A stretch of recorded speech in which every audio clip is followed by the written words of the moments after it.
one of our mottos actually in the fund is like that we want to invest based on conviction, not trends.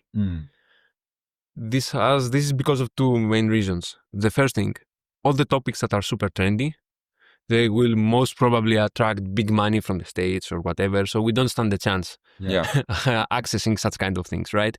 Which is not necessarily bad or good, because it doesn't mean that the things that are trendy are going to be at the end of the day successful.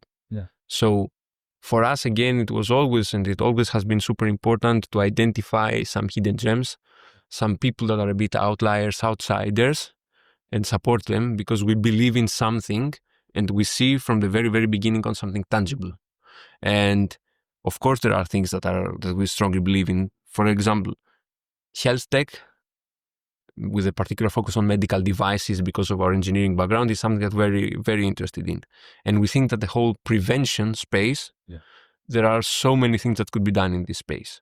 So if we see something that has this preventive approach and at the same time is something that has clear novel technology, we totally love this. And so that's why I don't want to say that we don't follow any kind of trends, or we have our own beliefs, but we do not want it to be like trend driven, something like that.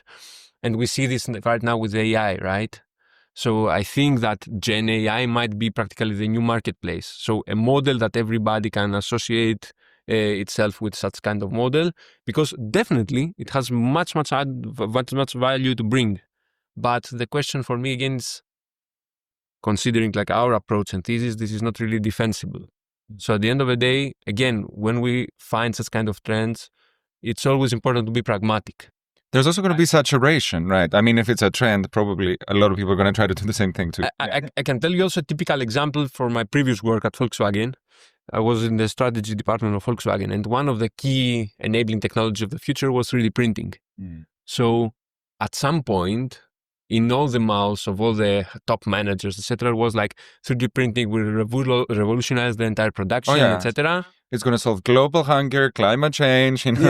We don't need a press shop. We don't need a tool shop. What we have done in the past 100 years doesn't make sense anymore, etc. And this is not a pragmatic approach. We need to be pragmatic with technology and try to make the most out of it.